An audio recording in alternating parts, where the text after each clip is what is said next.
What's up everyone? I have a 5 T-Rex victory for today. For whatever reason I've been struggling quite a bit with it. In theory it shouldn't be that difficult to get just because the T-Rex is so powerful. It's probably the best scaler in the entire puppy pack. Like, you have Dragon, you have Seal, and you have the T-Rex, and out of the three I think I would take the T-Rex every time. But yeah, there are some problems with it. Like, usually you want to go for a level 2 T-Rex in order to scale as efficiently as possible. This time around it's not really an option unless we are super lucky. We need 5 T-Rexes, so we need to roll at least 5 of them in the shop, and any chocolates or extra T-Rexes on top of that are just a bonus. Another thing that's going to be problematic is the fact that we're only going to have 7 gold a turn worth of spending money, unless we find like a goat or a swan. You can see I pick up a swan here exactly for that purpose. It's not like I was actually anticipating that I would get the 5 T-Rex win on this run, because that's usually not a thing you should be considering at all. But like, if you have some extra gold, it's going to come in very useful, just because the more you roll, the more likely you are to find more T-Rexes, and the faster you find your T-Rexes, the faster you're going to scale, and it's like a sort of a snowball effect from there. For now I'm just trying to survive, and for that reason I pick up a llama right here. I think I would rather have a buffalo more than anything, but sadly I didn't level into that. Llama is probably the second best option though, so I'm not really complaining. It's going to hopefully carry me through the mid game until I start finding my T-Rexes. Sadly here the bat hit was so strong that it made me lose instantly basically. But thankfully that enabled the snail, so it's not all bad. I'm going to have a level up prepared for the swan next turn, which you would think that I should probably preserve it until turn 9, but I don't think that's really wise. Like, having a unit frozen for at least 2 more turns is kind of suboptimal. So I think I'm going to level here. Get a poodle, which I think I will take just because it's some extra scaling. Probably sell the blowfish. I was going to call it a blobfish. Yeah, we do indeed sell the blowfish. The llama and poodle don't really work excellently together, just because for llama to work you need to have 4 units on the team, and poodle isn't at maximum buffing strength when you only have 3 other units to buff with it, but I don't really have much of an option here, honestly. I'm just trying to buff as well as I can into the late game. I freeze a llama here, which I don't think is actually necessary because I'm soon going to transition into the T-Rexes anyway. Hopefully if I find them at least.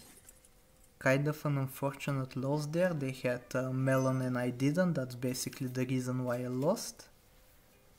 But here I think I'm going to roll, level the hatching chick, and thankfully I get the first T-Rex right here with 6 gold, so that I can spend 3 gold on the T-Rex, and the other 3 gold is going to be spent triggering its ability, which is very nice. It's going to be some very nice buffage. And I think at this point I had already given up on triggering the llama's ability, just because none of these units I really want to get rid of so much that I want to get the +2/+2 for the lava. Did I call it a lava just now? I meant the llama. Here I think I shouldn't be freezing out, just because I should be giving myself more chances to find T-Rexes starting from next turn.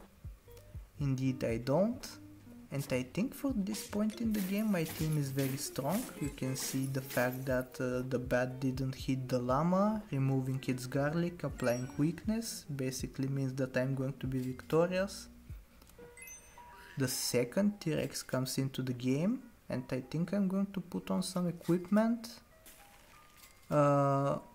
it's kind of interesting if I want to roll aggressively or not. I think, as I said before, I should in order to find as many T-Rexes as possible.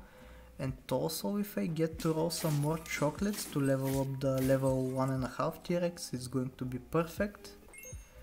But like at the same time, I have to focus on the team so I don't end up losing.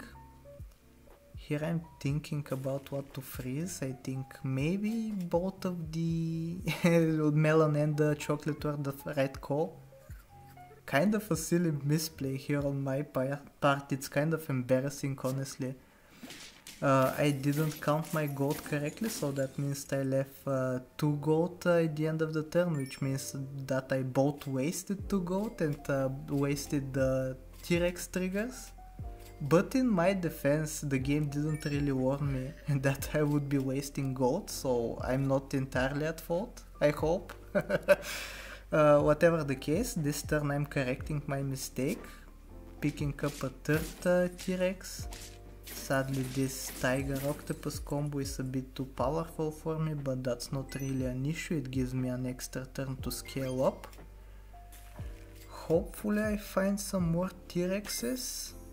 I don't on this turn, but what ends up happening is that I find 2 chocolates, so that one of the T-Rex is at level 2 now. And you can see how strong the scaling is. What's left is for me to just find the last 2 T-Rexes and hopefully find a good matchup, because we don't really want to face off against 50-50s just because they can kill me through the melon. So like another team with 30-30 stats or something like that would be ideal. Sadly, I don't find the T-Rex here and I decide not to roll for the 5th one, I'd rather use the buffs. And I was crossing my fingers here that I would end up losing, or drawing rather. And thankfully that's exactly what happens. And how lucky is that a T-Rex is waiting for me at the shop when I get back from battle.